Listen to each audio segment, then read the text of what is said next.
What is your expectative from this match against Canada? Well, this is an opportunity for us to do something that we've never done before. So it's an opportunity to create some history for Trinidad and Tobago football. So we see it as an opportunity that we don't want to miss out on because we may never have this chance again. So it's a massive game for us. We are in a rebuilding process of our team and our football in our country. We went through a lot of struggles and stuff off the field and on the field. And I think that we're in a better place now, and we want to show the world that we have young, talented players who could match up against the better teams in the world. Aubrey, your expectations? Yeah, our expectations, good evening to everyone. First and foremost, our expectation is to win because basically it's a final. So we want to win the game and we want to go to the Copa America because it's a big opportunity for us as a team and as a country. And I think it can help the situation in the country that we're facing right now. So we want to win. We know it's not going to be an easy game. It's going to be challenging, but we're up to the task and we believe in ourselves. So we're going to give everything.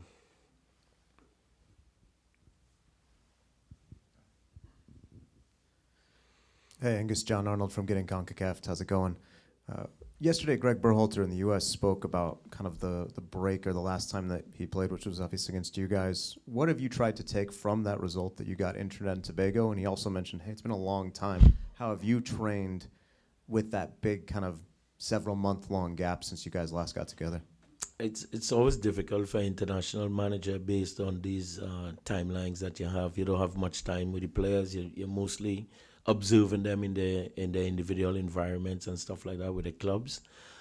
So we plan and we build a lot of confidence on playing the US and winning the game. The first match we lost, but we didn't lose.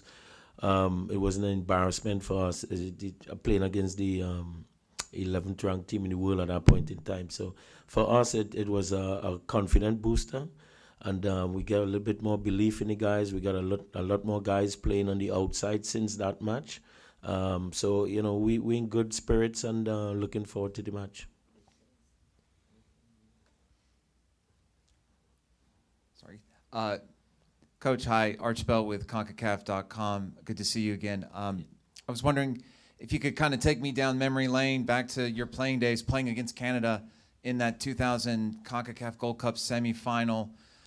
What do you remember about that match in particular? What are some of your memories from playing against Canada as a player? And then another second question for Aubrey.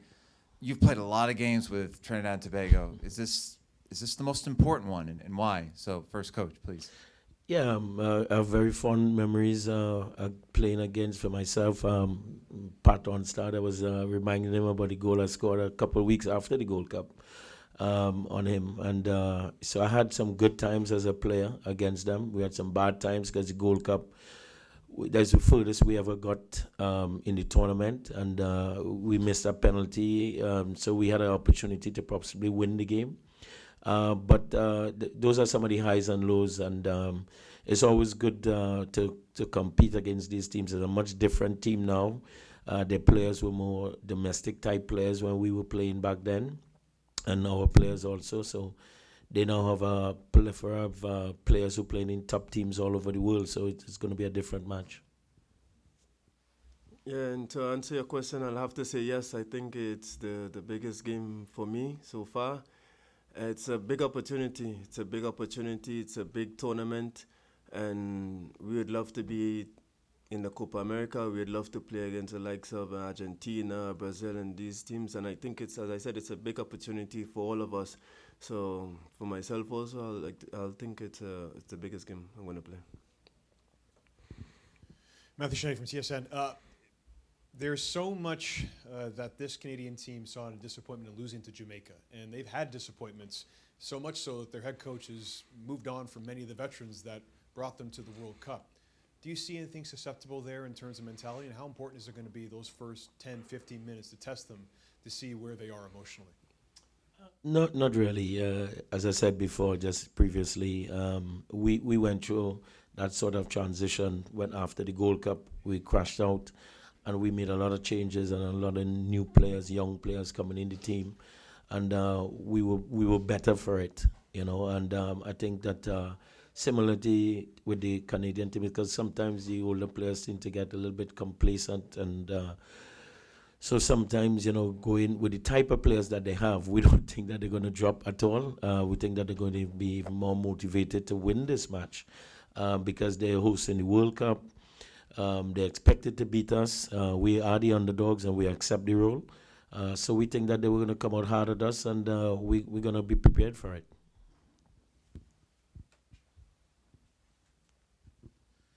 Hey, Aubrey, Arturo Escotegi for PH News. What do you expect from a match like the one tomorrow? You guys played the U.S.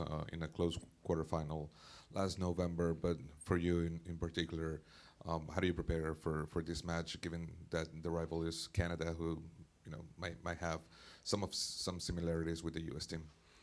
Yeah, you said it perfectly. They're basically similar to the USA. We basically know, and it's no secret, that they have players playing in the top leagues. We know, even though it's younger players or older players, they have quality, and we prepare well for it. First and foremost, we believe in ourselves and believe what we have been doing and what we've been working on. And I think that's key for us, first and foremost, before we look towards the opponent. And then after, we know it's going to be a challenging game. It's not going to be easy by any means. But as I said, we believe in ourselves and we believe in our capability and our quality. And we're going to give our best for tomorrow. Please go on.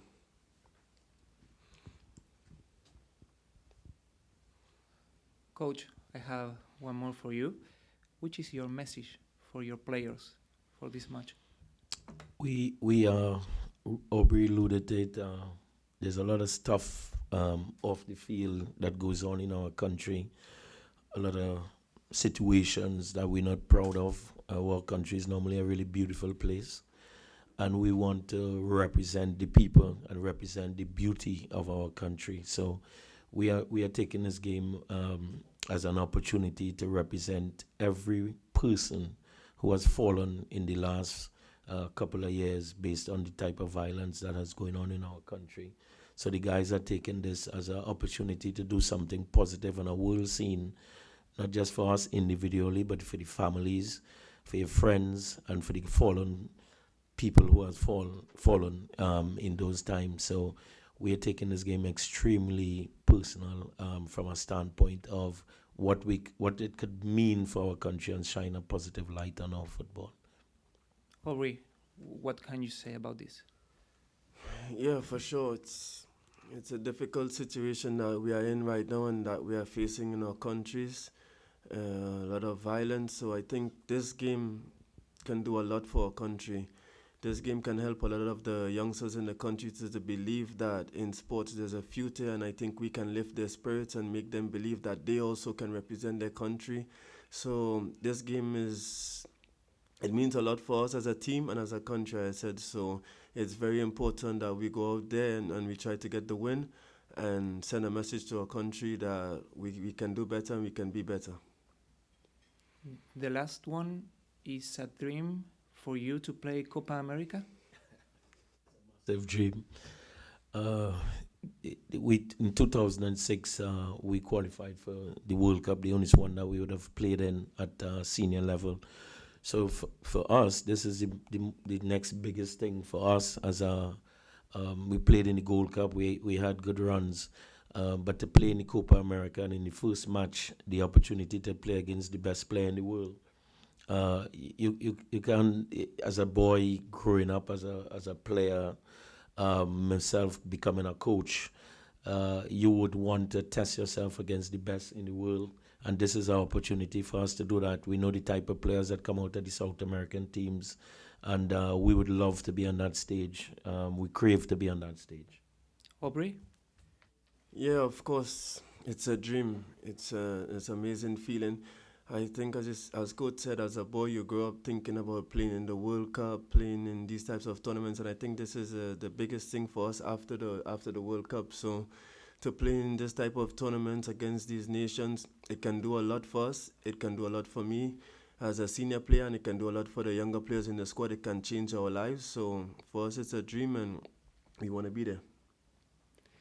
We are going to do one virtual question. Jovan Ravello. Jovan, you can do your question. You can unmute your microphone. Jovan, are you there? Okay. Coach, thank you very much. Aubrey, thank you very much. Thank you, everyone. We finish with this press conference. Thanks, everyone. Recording stopped.